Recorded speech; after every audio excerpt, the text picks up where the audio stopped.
ప్రియులారా, మన ప్రభు అయిన యేసు క్రీస్తు నామంలో మీకు శుభోదయం. ప్రభు సమీపంగా ఉన్నాడు. అనుదిన ఆత్మీయ ఆహారం డిసెంబర్ 13 బుధవారం. నేటి మన ధ్యాన లేఖనం లూకా సువార్త 7వ అధ్యాయం 16వ వచనం.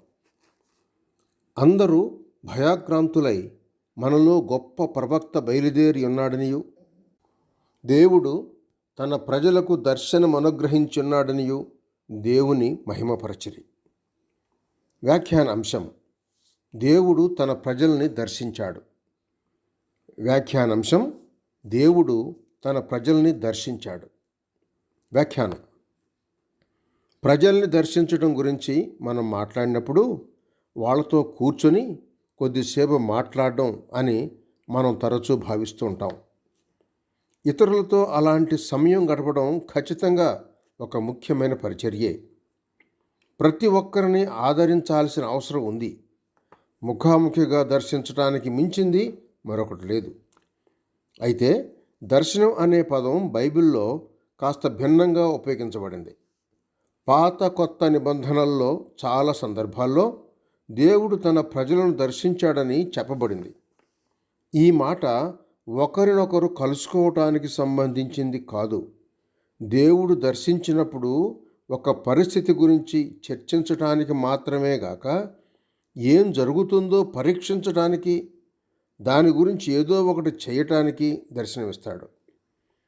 నయోమి రోజుల్లో కరువు కాలంలో ఆహారాన్ని ఇవ్వడం ద్వారా ఆయన తన ప్రజలను దర్శించాడు.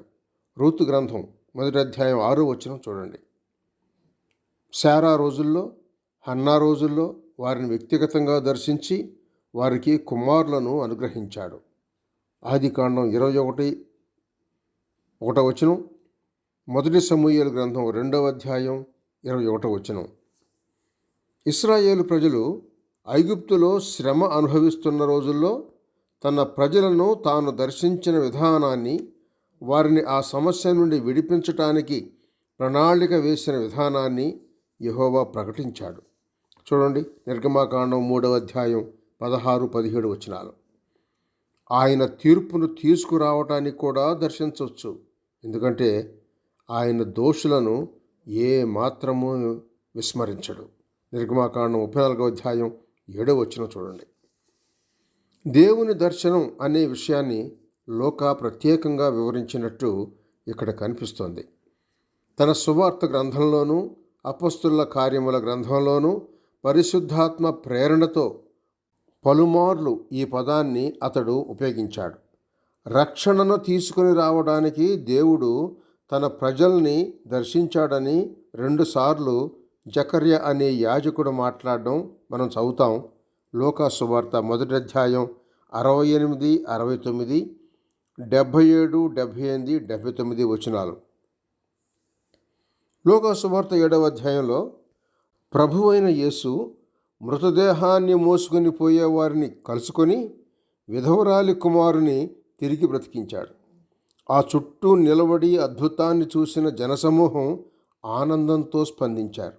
అయితే తర్వాత కాలంలో ఆ జాతి ప్రజలు తన దర్శన దినాన్ని ఎన్నడూ గుర్తించలేదని ప్రభువు విలపించాడు. లూకా సువార్త 19వ అధ్యాయం 44వ వచనం చూడండి. బైబిల్లో దేవుడు యథాలాపంగా చూచేవాడు కాదు. మన పరిస్థితుల్ని ఆయన చురుగ్గా అంచనా వేస్తున్నాడు. తాను ఏం చేయబోతున్నాడో ఆయనకు ముందే తెలుసు. ఆయన పని చేసినప్పుడు ఆయన హస్తాన్ని చూడడం, ఆయన దర్శనాన్ని బట్టి ఆయనను మహిమపరచడం మనకెంతో మేలు కదా. సహోదరుడు స్టీఫెన్ క్యాంబెల్. శుభములతో వందనాలు.